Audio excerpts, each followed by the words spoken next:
नमस्कार दोस्तों, स्वागत है आपका अभ्युदय आईएएस क्लासेस में। 27 अक्टूबर को केंद्रीय कानून मंत्री किरण रिजिजू जो हमारे केंद्रीय कानून मंत्री, उन्होंने एक बड़ा जबरदस्त स्टेटमेंट दिया। वो स्टेटमेंट आप सभी विद्यार्थियों को जानकारी में आना चाहिए, क्योंकि केंद्र पे लॉ के मिनिस्ट्री को हैंडल करने वाले मिनिस्टर ने ये स्टेटमेंट दिया तो बड़ा इंपॉर्टेंट हो जाता है। उन्होंने क्या बोला? उन्होंने बोला कि साहब, नेहरू जी की 5 मिस्टेक्स के बारे में बात किया, कि बोला इन 5 मिस्टेक्स के कारण, इन 5 भूलों के कारण, इन 5 बड़ी भूलों ने कश्मीर की समस्या को भारत की विरासत बना दिया।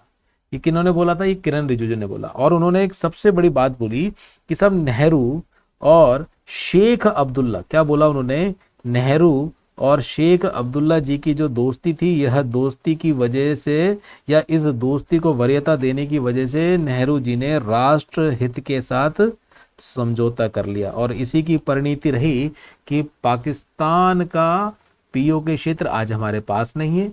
दूसरा, इन्होंने यह भी कहा कि एक हिस्से को चीन को सौंपना भी इस भूल की ही बड़ी एक परिणति थी। और उन्होंने कहा कि साहब 7 अगस्त 2019 को प्रधानमंत्री मोदी ने इस भूल को रेक्टिफाई करने का प्रयास किया और अनुच्छेद 370 को खत्म कर 1947 में जो ऐतिहासिक गलतियां हुई थी उसको तंदुरुस्त किया था। और ये 27 अक्टूबर क्या है? ये 27 अक्टूबर वही डेट है जिस डेट को हरि सिंह जी ने कश्मीर का विलय भारत के अंतर्गत कर दिया था।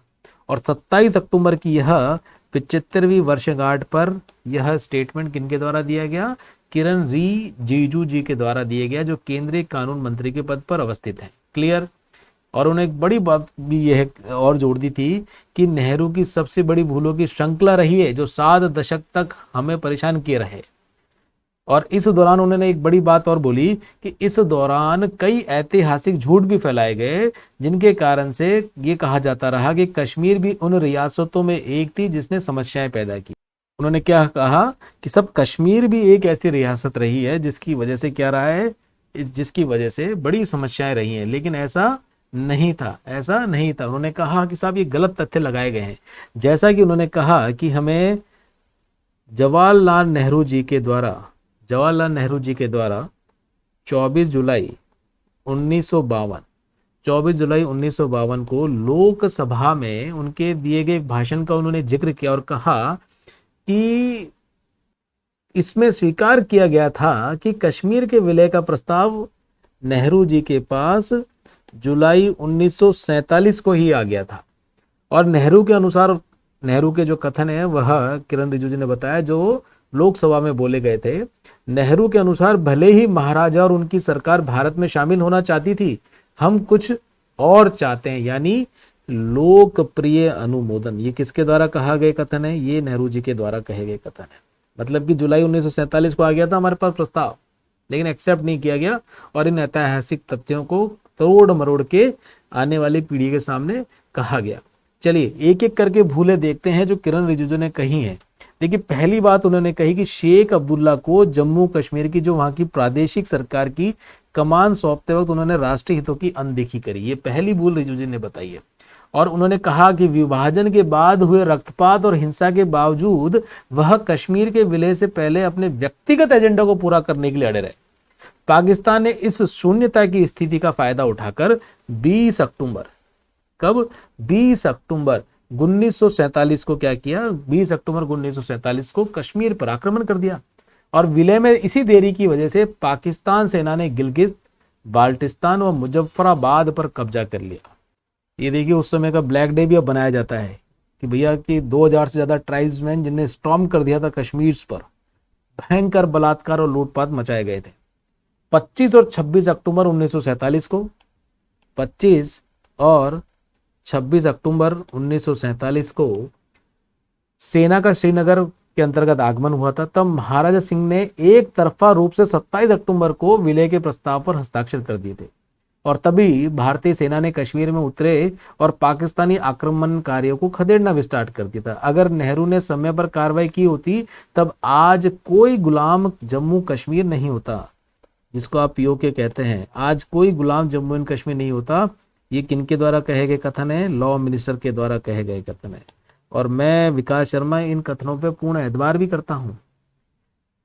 चलिए ये देखो वो एक्सेशन था जब महाराजा रंजीत सिंह के पास आया था। Maharaja of Jammu Kashmir Hari Singh signed the instrument of accession on 26 October 1947 and this was accepted by Governor General of India on 27 October 1947। ये महाराजा रंजीत सिंह के हस्ताक्षर है और नीचे गवर्नर जनरल ऑफ इंडिया के हस्ताक्षर है। ये गवर्नर जनरल के हस्ताक्षर, ये अपने महाराजा रंजीत सिंह जी के हस्ताक्षर।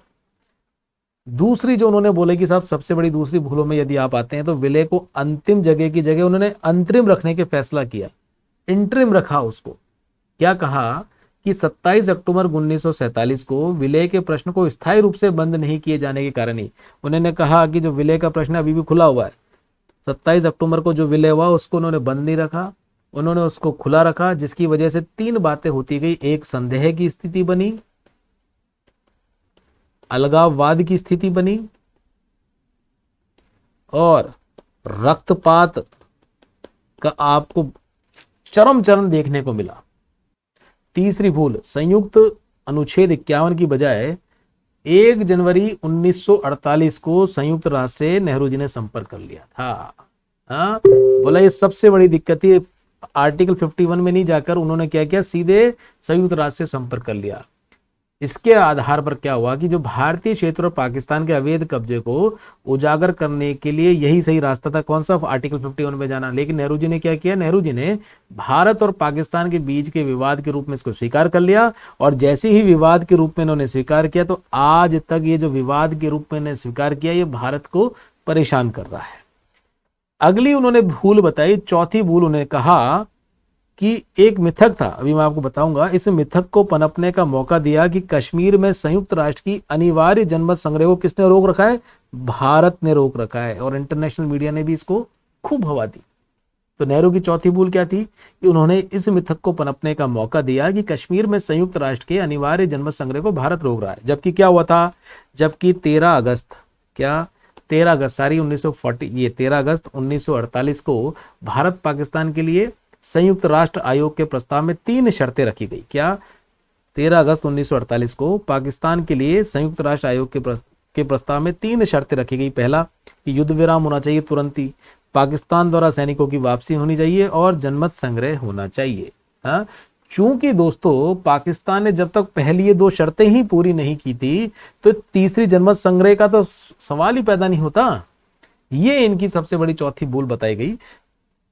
पांचवी भूल जो किरण रिजिजू ने बताई वह बताई अनुच्छेद 370 के निर्माण और स्थायीकरण को।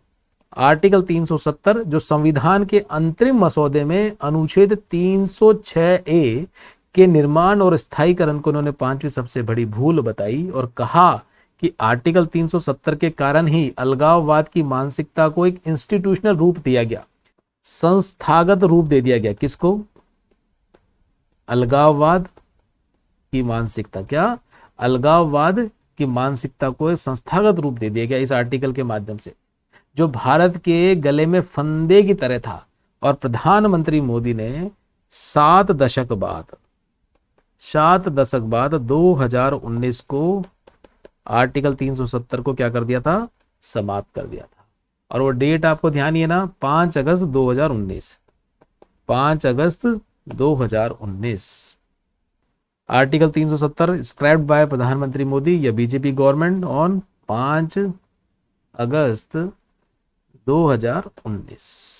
चलिए, आशा करता हूं कि 5 बड़ी भूलों का आपने एनालिसिस किया होगा और इनके तथ्यों को भी समझा होगा और आने वाले इन विषयों पर आपकी एक सारगर्भित समझ भी बनेगी। इसी आशा के साथ में आज का सेशन समाप्त करते हैं और इसी प्रकार के इंफॉर्मेशन वीडियो रहे और आपके पब्लिक सर्विस कमीशंस के लिए तैयारी के लिए आने वाले नए वीडियो को देखने, समझने और डिस्कशन करने के उद्देश्य से आप हमारा चैनल सब्सक्राइब कर सकते हो और कमेंट में अपने कमेंट जरूर भेजिएगा, जिससे हम इसको और सुधार करते हुए आपके लिए उत्कृष्ट कंटेंट को आपके सामने प्रस्तुत कर सकें। नमस्कार, धन्यवाद।